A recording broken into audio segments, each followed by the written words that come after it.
자, 할렐루야. 아멘. 오늘 새벽 예배 말씀을 통해서 하나님이 우리에게 무엇을 말씀하시고 또 이 새벽에 우리에게 무엇을 깨닫게 하시며 우리가 무엇을 위해 기도해야 될지 함께 좀 알아가고 그것을 가지고 우리가 좀 기도하는 시간을 가졌으면 좋겠습니다. 오늘 우리가 읽은 본문 말씀 신명기 22장의 말씀은 이제 신명기 22장에서부터 26까지 펼쳐지는 이 신명기 법전의 일부분의 한 내용입니다.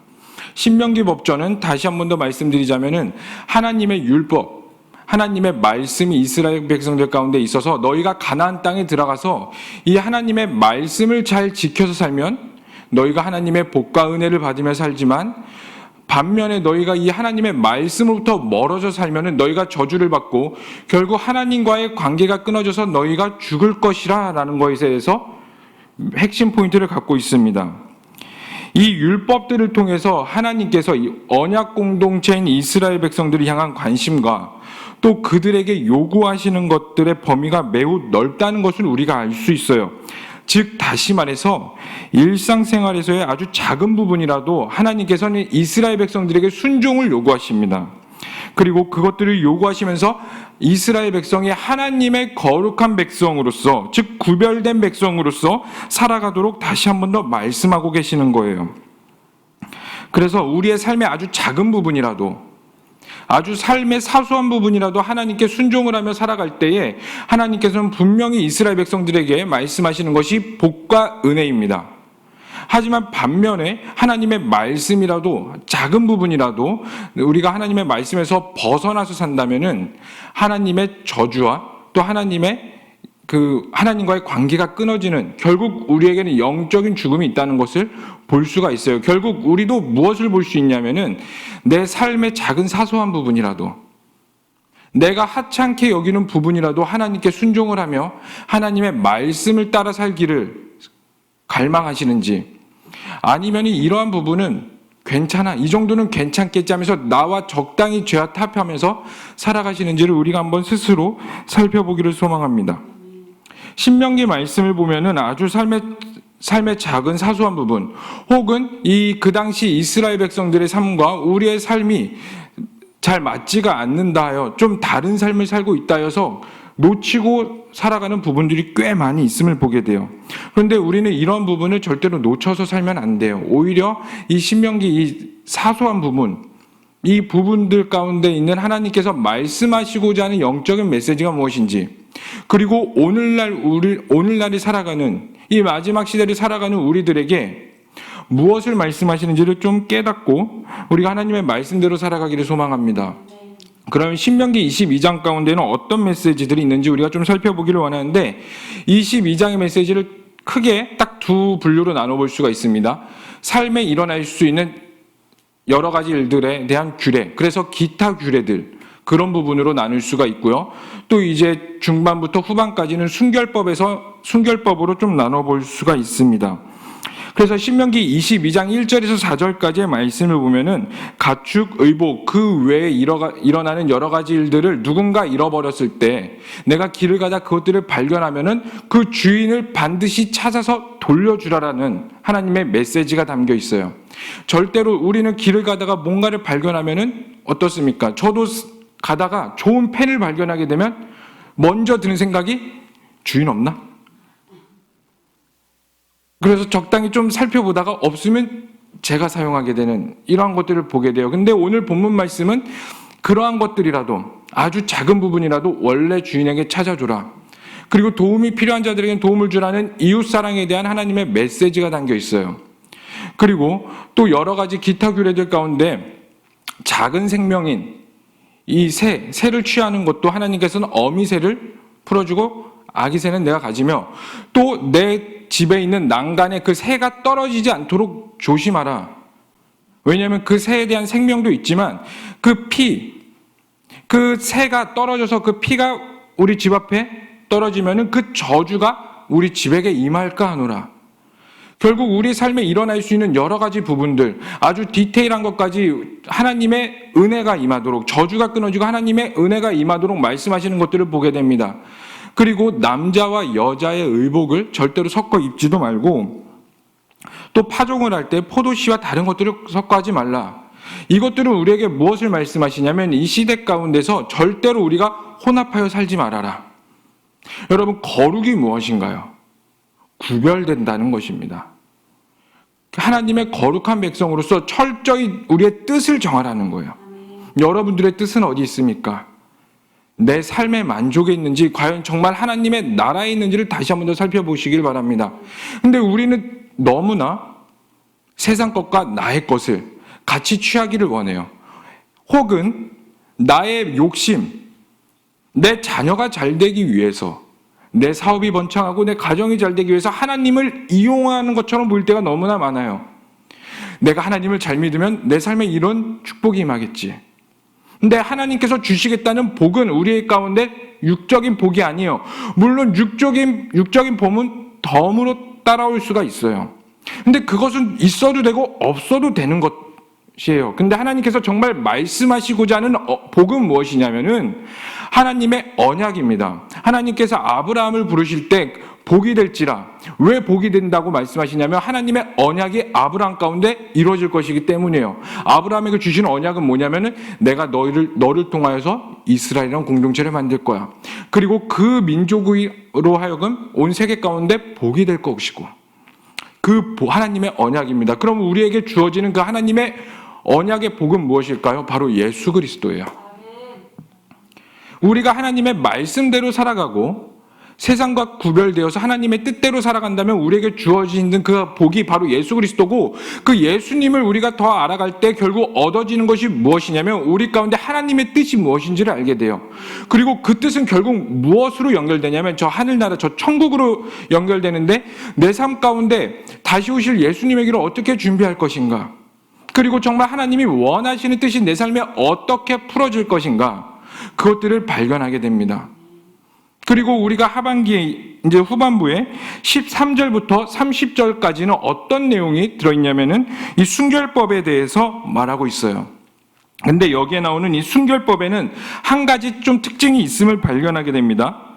남자가 여자에게 혹은 이 남녀 간에 성적인 문제가 일어날 경우에 돌로 쳐 죽이거나 아니면 남자가 그 돈을 여자의 아버지의 집에 보상하고 그 여자를 이제 평생 끊지 못할 아내로 맞이하여서 그 남녀 간의 행동에 대해서 끝까지 책임을 지게 하는 거예요. 그러니까 순결법에는 어떤 것들이 깊이 들어있냐면은 책임에 대한 것들이 있습니다.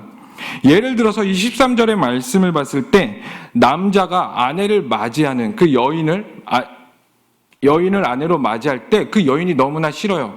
그래서 그 여인을 모함하는데 내가 이 여인에게서 처녀성을 발견하지 못하였다라고 거짓말을 해요. 근데 그것이 거짓말로 들통났을 경우에는 그 남자를 매우 때리라고 합니다. 그리고 그 돈을 주면서 100세겔을 여자의 아버지에게 주고 또 그 여자를 평생 끊을 수 없는 아내로 맞이하라고 하십니다. 그런데 만약에 정말로 그 여성이 처녀성을 잃어버린 여자였다면 그 여자를 문 밖으로 꺼내서 돌로 쳐 죽이라고 말하고 있어요. 또 불륜을 일으킨 남녀가 있으면은 그 남자 여자 모두 돌로 쳐 죽이고요. 또 약혼한 여자를 더럽힌 남자가 있다면 길을 가다가 어떤 남자가 죄로 인해서 그 여자를 강간했는데 그 여인이 약혼한 여인이에요. 그러면은 그 남자를 돌로 쳐 죽이라고 말하고 있습니다. 그런데 행여나 그 여자가 약혼한 여자가 아니라면은 그 여인의 아버지에 가서 은 50세겔을 주고 그 여인을 평생 끊지 못할 아내로 삼아서 그 행동에 대해서 끝까지 책임을 지라고 순결법에 대해서 그렇게 말을 하고 있습니다. 왜 하나님은 끝까지 책임을 지게 하실까요? 하나님의 언약 백성인 이스라엘 백성들 가운데 음란한 것, 부정한 것, 이 모든 것들을 아우르는 죄를 제거하고 이에 대한 대가를 지게 함으로써 이스라엘 가운데 순결을 지키게 함에 있습니다. 그래서 우리는 하나님께서 이 순결법에 대해서 굉장히 중요하게 여기시는 것들을 볼 수가 있는데, 그렇다면 우리는 이 순결법을 통해서 두 가지를 좀 깨달을 수가 있습니다. 좀 두 가지를 살펴보기를 원하는데, 그 첫 번째가 무엇이냐면 하나님과 나와의 관계예요.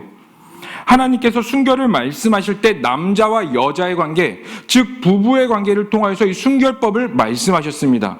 근데 우리가 성경을 봤을 때 하나님은 하나님과의 교회, 그리고 하나님과 몸된 교회인 우리 성도 여러분들, 이 관계를 말씀하실 때 부부의 관계로 말씀하고 계세요. 부부를 비유로 말씀하고 계세요. 머리 된 하나님이 누구시죠? 남편, 신랑, 그리고 교회, 몸된 교회인 우리를 신부로 비유하면서 말씀하고 있습니다. 그렇다는 것은 하나님과 교회와의 관계, 그리고 하나님과 몸된 교회인 우리와의 관계를 정결하고 순결하게 만들어가라는 것들을 우리가 좀 볼 수가 있어요. 그리고 이 신랑과 신부의 혼인잔치, 이거를 또 뭐라고 비유가 되냐면은 천국잔치로 비유가 됩니다. 그렇기 때문에 우리는 몸된 신부로서 신랑을 거룩하게 맞이해야 될 준비를 하고 있어야 된다는 거예요. 오늘 말씀에 정결하지 않은 부부의 관계를 하나님께서는 돌로 쳐 죽이라고 말씀하고 있습니다. 다시 말해서 만약에 우리가 하나님 앞에서 거룩하지 못한다면, 우리가 하나님 앞에서 정결하지 못한다면은 우리는 모두 돌로 쳐 맞아 죽을 사람들이라는 거예요. 그래서 우리가 거룩하게 서 있어야 되는 것입니다. 여러분, 오늘날을 살펴보면 이 거룩이라는 키워드가 많이 사라져 있다는 것을 좀 보게 돼요. 만약에 누군가가 저에게 이 마지막 시대의 가장 중요한 키워드가 무엇입니까? 라고 물어봤을 때 저는 당당히 이렇게 말할 것 같습니다. 바로 거룩입니다. 왜 거룩이 중요한 걸까요? 우리가 이것을 좀 살펴보기를 원하는데, 왜 거룩이 중요하냐면 하나님이 거룩하시기 때문입니다. 하나님은 이스라엘 백성들에게 이렇게 말씀하셨어요. 내가 거룩하니 너희도 거룩하라. 그 말은 우리에게도 동일하게 이렇게 선포되어지는 거예요. 하나님께서 거룩하시니 교회도 거룩하고 몸된 교회인 우리도 거룩해져야 된다는 거예요. 즉 하나님이 세상과 구별되었으니 우리도 세상과 구별되며 살아가야 된다는 겁니다. 여러분, 구별되시는 정말 신부가 되시기를 바랍니다. 하나님은 거룩한 분이세요. 하나님의 뜻을 우리 삶에 나타내기 위해서는 우리도 거룩해져야 됩니다. 여러분, 예를 들어서 청정 7수의 물이 있어요. 7수의 물이 있는데 그 물이 우리 가운데 오기 위해서는 파이프관을 통해서 와야 돼요. 근데 그 파이프관이 더러우면은 아무리 7수의 물이 있을지라도 그 파이프관을 통과하는 순간에 더러워지게 됩니다. 마찬가지예요. 하나님은 너무나 거룩하고 하나님은 순결하신 분인데 만약에 그 하나님의 뜻을 담고 하나님의 일을 하는 우리가 더러워져 있고 거룩하지 못한다면은 그 하나님의 뜻을 온전히 받아낼 수가 없어요. 여러분, 하나님의 일을 한다는 것은 무엇이냐면 단순히 내가 땀을 흘리고 수고와 헌신과 노동을 하는 것이 하나님의 일이 아니에요. 그거는 겉표면적으로 나와 보이는 하나님의 일입니다. 정말 그 우리 가운데 노동과 땀을 흘림으로써 어떤 것들이 드러나야 되냐면 하나님의 뜻이 드러나야 돼요. 하나님의 뜻이 드러나는 것이 바로 하나님의 일인데, 하나님의 일이 온전히 나타나기 위해서는 하나님이 거룩하시기 때문에 우리들도 분명히 거룩해야 된다는 것을 기억하고 계시기를 바랍니다. 그런데 문제가 무엇이냐면 우리의 힘으로 절대로 거룩해질 수 없다는 거예요. 내가 아무리 생각으로 내 마인드 컨트롤함으로써 내가 거룩해지고 내가 깨끗하게 살아야지 한다고 해서 거룩해지지 않아요.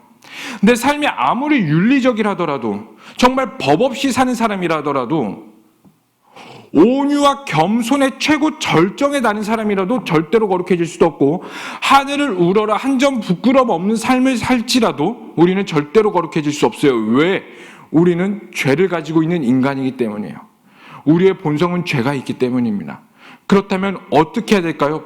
어떻게 우리는 거룩해질 수 있을까요? 바로 예수 그리스도의 피밖에 없음을 우리가 분명히 인지하셔야 돼요. 왜냐하면 예수님께서 우리와 순결한 관계를 맺기 위해서 이 땅 가운데 오셨어요.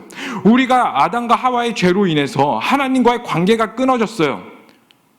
하나님과의 거룩한 관계가 끊어졌단 말이에요. 그런데 그 거룩한 관계를 회복하시기 위해서 예수님이 이 땅 가운데 오셨어요. 그리고 우리가 본래 맞아야 될 돌, 그리고 우리가 맞아야 될 채찍, 그리고 우리가 져야 될 십자가를 예수님이 내신 지시고, 우리가 원래 그 절규해야 될 엘리 엘리 라마 사박다니, 나의 하나님 나의 하나님 어찌하여 나를 버리셨나이까, 원래 그것을 우리가 해야 될 소리예요. 우리가 외쳐야 될 절규인데 예수님께서 대신 그것들 모든 것들을 해결하심으로써 그 순결에 대한 우리 가운데 있는 불순결한 것들을 예수님께서 대신 책임지심으로써 다시 한 번 더 우리를 순결하게 만들러 이 땅 가운데 오셨습니다. 바로 예수님이 그 책임을 지게 이 땅 가운데 오셨다는 거예요. 그렇다면 우리는 이제 어떻게 해야 될까요? 그 예수님을 나의 구주로 영접하시고 예수님을 믿음으로써 정말 예수님이 나의 삶의 참된 주인이고 나의 왕이심을 인정함으로써 우리가 하나님 앞에서의 그리스도인으로서 거룩한 책임을 다해야 돼요. 이제 우리에게 맡겨진 책임은 무엇이냐면 예수님을 진정으로 믿는 것입니다. 수박 겉핥기식 믿음이 아니라 정말 철저한 내 삶의 모든 사소한 부분까지 예수님을 나의 구주로 인정하시고 하나님의 말씀대로 살아가는 것이 우리의 거룩한 책임인 줄로 여러분들 우리 기억하시길 바랍니다. 그럼 첫 번째로 하나님과의 거룩한 관계를 알았다면 두 번째로는 이제 우리 가운데 어떤 것을 또 지켜야 되냐면 하나님께서 허락하신 이 육신, 이 부부의 관계의 거룩함을 우리가 분명히 지켜나가셔야 돼요. 세상이 너무나 음란합니다. 우리가 사는 세상은 너무나 음란한데 문제는 무엇이냐면 이 세상이 음란하다는 것을 모르고 있어요. 누구든 아플 수도 있습니다. 그리고 누구든 죄를 질 수도 있어요. 그런데 내가 아프다는 것을 인지할 때 고칠 수 있는 거예요. 그리고 내가 죄를 짓고 있다는 것을 알고 있을 때 회개할 수 있는 것입니다. 그리고 내가 그 정말 거룩하게 살기 위해서 발버둥을 칠 수 있는 건데 이 세상은 내가 음란한 것들도 모른다는 거예요. 그리고 많은 문화와 또 여러 가지 요소들이 죄를 계속 유입시키고 있는데 이제 그 시대를 살아가고 있는 우리가 죄를 짓고 있는 것인지 이게 죄인지 아니면 깨끗한 것인지 하나님이 싫어하시는 것인지 기뻐하시는 것인지 그거에 대한 분별력이 사라지는 미혹의 시대를 살고 있다는 것입니다. 사탄이 그렇게 만들어가고 있어요. 마지막 때가 될수록 더욱더 그러한 문화와 시대를 만들어낼 것입니다. 최근에 낙태법이 폐지가 되었어요. 그런데 제가 이제 그 기사들을 보면서 이 폐지된 낙태법들에 대한 기사를 보면서 안타깝게 이제 인터넷으로 그런 관련된 언론들을 이제 보고 있었는데 제가 충격적인 걸 또 한 가지를 봤어요. 이제 폐지된 이 낙태법에 의해서 다른 사람들이 또 국회에 가서 피켓을 들고 있더라고요. 근데 그 피켓에 대한 내용은 어떤 것이었냐면 이 지금 우리 가운데 있는 이 폐지된 낙태법은 14주까지 언제든지 낙태를 할 수 있다는 겁니다. 그런데 그 다른 여성들이 나와서 주장하는 게 뭐냐면 왜 14주까지만 낙태를 허용하냐? 임신하고 있는 모든 기간 동안에 낙태를 허용하게 해달라. 죄가 죄를 낳고 또 음란이 음란을 낳고 결국엔 죄가 장성하여 사망을 낳는 이런 타락한 시대에 우리가 살고 있다는 것을 우리가 분명히 인지하셔야 됩니다. 깨닫고 있으셔야 돼요. 그런데 더 심각한 건 무엇이냐면은 이러한 악한 시대 가운데 살아가고 있는데 우리 다음 세대 아이들, 우리 자녀들은 그거에 대해서 너무나 노출되면서 살고 있어요. 아무런 필터링 없이 그러한 문화들, 그러한 요소들을 학교와 드라마와 TV와 분류는 기본이고 바람은 기본이에요. 엄청난 타락한 것들을 우리 가운데 너무나 쉽게 노출하고 있습니다. 인간의 욕망을 위해서라면 살인도 가만히 하지 않을 만큼. 그래서 누군가가 이런 표현을 했다고 해요. 정말 재밌는 표현인데 우스갯소리지만 야 정말 이럴 수도 있겠다라는 생각은 들지는 않지만 뭔가 마음에 팍 꽂힌 한 말을 하더라고요. 야 사탄도 야 이건 아닌데 이런 싶은 세상, 너무나 타락하고 음란한 세상, 하지만 그것이 죄인지 모르는 세상을 우리가 살고 있다는 것입니다. 사랑하는 성도님들, 이러한 시대 가운데 어떻게 살아가시겠어요? 이러한 시대 가운데 우리 자녀들 어떻게 교육하시겠습니까? 이제 우리는 모든 삶의 순결을 지켜야 됩니다. 거룩함을 지켜야 될 때가 됐습니다. 왜 그렇게 해야 될까요? 하나님이 거룩하시기 때문이에요. 하나님이 거룩하시기 때문에 그의 자녀된 우리, 그의 제자된 우리도 거룩한 삶을 살아가야 돼요. 세상이 아무리 우리를 욕하고 비웃을지라도 하나님이 거룩하시기 때문에 나도 거룩해지길 소망합니다. 하나님이 거룩하시기 때문에 그의 하나님의 일을 감당하는, 정말 하나님의 뜻이 하늘에서 이루어진 것 같이 내 삶 가운데 이루어지기를 소망하는 우리들은 그렇게 거룩하게 살아가야 돼요. 그런데 우리가 거룩할 수 있는 유일한 방법은 뭐라고요? 예수 그리스도 그 십자가 앞에 나가는 것밖에 없습니다. 그렇기 때문에 우리의 매일의 삶이 그냥 단순히 일주일에 한번 교회에 나와서 한번 예배 드림으로써 예수님께 나아갔으니 나는 거룩할 거야, 나는 참된 그리스도인이야, 나는 예배자요, 이렇게 생각하시면 절대로 안 되는 거예요. 내 매일의 삶이 1분 1초가 하나님 앞에 매일 점검하셔야 돼요. 예수 그리스도 앞에 매일 나가셔야 됩니다. 그것들이 마지막 시대를 살아가는 우리의 바로 책임인 줄로 믿습니다. 결국 말씀과 기도로 거룩해지라고 디모데전서 4장 5절은 말하고 있습니다. 여러분, 하나님을 더욱 아시길 바랍니다. 여러분 삶 가운데 하나님 앞에 더욱더 가까이 가시기를 원해요. 여러분, 하나님을 더욱더 가까이 갈수록, 하나님을 알수록 하나님이 누구신지 알아요. 근데 많은 사람들이 하나님과의 관계를 적당한 선으로 리미트선을 걷습니다. 리미트선을 걸어요. 이 정도면 하나님과의 관계면 괜찮아, 이 정도면 훌륭하지, 스스로 만족하면서 하나님과의 관계를 이 정도로 끊습니다. 그러니까 하나님 앞에 더욱더 친밀함을 나아갈 수 없는 거예요. 깊은 우물을 파듯이 하나님과의 관계를 더욱더 깊이 내려가셔야 됩니다. 그것이 바로 하나님 앞에 거룩해지는 방법임을 우리가 기억하시길 바랍니다. 사랑하는 성도님들, 마지막 시대입니다. 순결하십시다. 우리의 모든 영역에서 죄를 미워하고 죄를 끊어내시는 이 시간이 되시길 바랍니다. 우리가 이 시간 다시 한번 더 결단하시기를 소망하고, 정말 다시 오실 예수님, 그 다시 오실 신랑을 우리가 거룩하게 준비하심으로써 깨어있는 신부로서, 깨어있는 자들로서 성령을 구하시면서 정말로 이 하나님이 기뻐하시는 삶이 우리 삶 가운데 드러나시기를 진심으로 소망합니다. 우리가 이 시간 함께 좀 기도하고 마무리를 했으면 좋겠습니다.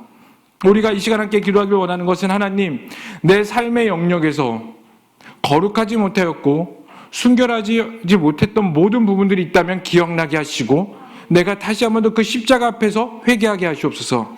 그리고 내 안에 다시 한번 더 하나님의 거룩함을 회복시켜 주시고, 이 마지막 시대에 하나님의 뜻을 담을 수 있는 거룩한 그릇으로, 정말 신랑을 기다리는 거룩한 신부의 모습으로 준비되게 하여 주시옵소서. 나는 부족합니다. 나는 할 수 없기에 오늘도 성령님을 구하오니 하나님 도와주시옵소서. 나를 불쌍히 여겨주시옵소서라고 이 시간 우리 함께 주여 한번 부르시면서 주님께 간절히 기도하도록 하겠습니다. 주여, 하나님 아버지, 우리가 주님 앞에 나아갑니다. 하나님, 우리가 거룩한 신부로 세워지기를 소망합니다. 하나님, 하지만 우리의 능력과 우리의 힘으로는 그렇게 살아나갈 수 없음을 고백합니다. 하나님, 우리를 불쌍히 여겨주시옵소서. 죄가 죄인지를 모르는 이 시대 가운데서 하나님, 자꾸 악한 것들을 부추기는 이 사회에서 우리가 영적으로 육적으로 거룩함을 유지하고 살기에 너무나 힘듭니다. 그리고 우리의 다음 세대들과 우리의 자녀들이 그러한 시대를 살아가는데 어떻게 살아가야겠습니까? 하나님, 너무나 힘듭니다. 시대가 악합니다. 그러기에 우리가 더욱더 하나님 앞에 엎드립니다. 하나님, 우리를 붙잡아 주시옵소서. 하나님, 우리를 놓지 마시옵소서. 한국교회 가운데에 다시 한번 더 거룩함을 회복시켜 주시옵소서. 구별되게 하여 주시옵소서. 죄가 무엇인지 깨닫게 하여 주시고, 정말 하나님이 기뻐하시는 하나님의 삶을 살아갈 수 있도록 하여 주시옵소서. 하나님의 뜻을 담을 수 있는, 하나님이 기뻐하심이 있는 그 거룩함이 우리 가운데 있기를 원합니다. 그 거룩하신 하나님 앞에 우리가 엎드리기를 소망합니다. 하나님의 뜻을 담을 수 있는 자들로 세워지게 하여 주시옵소서. 마지막 시대에 하나님의 마음이 우리에게 있게 하여 주시고, 하늘의 뜻이 하늘에서 이루어진 것 같이 우리 가운데 이루어지게 하여 주시옵소서. 하나님을 찬양합니다. 하나님 앞에 더욱더 의지합니다. 주여, 우리를 붙잡아 주시옵소서. 주여, 우리를 불쌍히 여겨 주시옵소서. 다시 한 번 더 일으켜 주시고, 다시 한 번 더 회복시켜 주시고, 각 가정들마다 각 처수와 모든 영역 가운데 하나님의 뜻이 일어나게 하여 주시옵소서. 주여, 우리 가운데 다시 한 번 더 주님의 뜻이 있게 하여 주시옵소서. 주님을 찬양합니다. 주님을 예배합니다. 주님의 경배합니다. 하나님의 뜻이 있게 하여 주시옵소서. 살아계시고 역사하신 하나님의 이름을 찬양합니다. 하나님, 정말 거룩해지기를 소망합니다. 우리가 죄를 벗어내고 정말 하나님의 뜻을 담을 수 있는 거룩한 자들로 세워지기를 소망합니다. 그런데 우리가 너무나 연약함을 고백합니다. 우리가 죄 앞에 또 무너지고 또 무너지고 또 무너짐을 고백합니다. 하나님, 우리를 불쌍히 여겨주시옵소서. 우리를 긍휼히 여겨주시옵소서. 그래서 이 마지막 시대에 정말 하나님의 뜻을 담을 수 있는 거룩한 그릇으로 세워지고 그 신랑을 기다리는 거룩한 신부로서 다시 한 번 더 준비되게 하여 주시옵소서. 다시 한 번 더 우리 교회가 거룩하게지기를 원합니다. 우리의 가족이 거룩하기를 원합니다. 내가 속한 모든 처소와 영역이 하나님의 거룩함이 나타나기를 소망합니다. 하나님께서 우리를 붙잡아 주시고 다시 한 번 더 성령으로 기름 부어 주시고 우리가 그 십자가 앞에 오늘 또한 엎드릴 때에 하나님을 만나고 그 회복되게 하시고 하나님과의 더욱더 깊은 교제로 들어가게 하여 주시옵소서. 주님을 찬양합니다. 행하실 주님을 기대합니다. 이 모든 것을 믿고 살아계신 예수님의 이름으로 기도합니다. 아멘. 우리 다시 한 번 더 주여 3번 부르시면서 하나님 앞에 더욱더 깊이 들어가겠습니다. 주여, 주여, 주여. 아버지여, 이 시간 우리가 다시 한 번 더 주님께 부르짖습니다. 하나님 앞에 거룩해지기를 소망합니다. 내 삶의 모든 영역 사소한 한 부분까지라도 하나님 앞에 순종하기를 원합니다. 거룩해지기를 원하오니 하나님, 우리를 붙잡아 주시고 우리를 다시 한 번 더 십자가의 보혈로 정케 하시고 그 구원의 기쁨과 그 구원의 확신이 있게 하여 주시옵소서.